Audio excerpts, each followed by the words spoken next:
Mamlaka nchini Hispania zimeripoti kuwa watu wasiopungua 12 wamefariki dunia kufuatia moto mkubwa wa porini ulioteketeza maeneo ya Los Garados na Beda katika jimbo la Almeria, kusini mwa nchi hiyo. Tukio hilo limetajwa kuwa moja ya majanga mabaya zaidi ya moto kuwahi kutokea katika maeneo ya Andalusia katika kipindi cha miongo kadhaa. Moto huo ulizuka kwa kasi kubwa, ukichochewa na upepo mkali pamoja na hali ya ukame na joto kali linaloikumba Ulaya.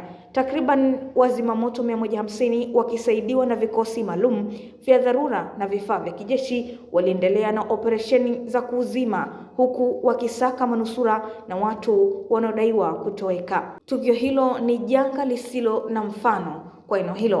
Kwa mujibu wa taarifa za awali, baadhi ya waathirika walifariki walipokuwa wakijaribu kukimbia kwa magari na kwa miguu badala ya kufuata maelekezo ya kubaki nyumbani yaliyotolewa na mamlaka. Mbali na vifo hivyo, watu kadhaa wamejeruhiwa, baadhi yao wakipata majeraha mabaya ya kuungua na kuvuta moshi. Wakazi wa maeneo yaliyoathirika walihamishwa kwa dharura, huku barabara kadhaa zikifungwa ili kuruhusu shughuli za uokoaji na kudhibiti moto kuendelea bila vikwazo.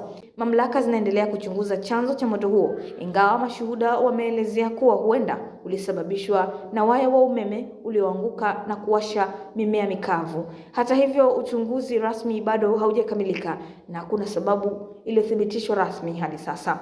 Waziri Mkuu wa Hispania Pedro Sanchez ametuma salamu za pole kwa familia za waathirika na kuahidi kuwa serikali itaendelea kutoa rasilimali zote zinazohitajika kukabiliana na janga hilo. Wataalamu wa hali ya hewa wameonya kuwa mawimbi ya moto yanaendelea barani Ulaya yanaongeza hatari ya mlipuko mkubwa ya moto wa porini katika nchi nyingi za bara hilo.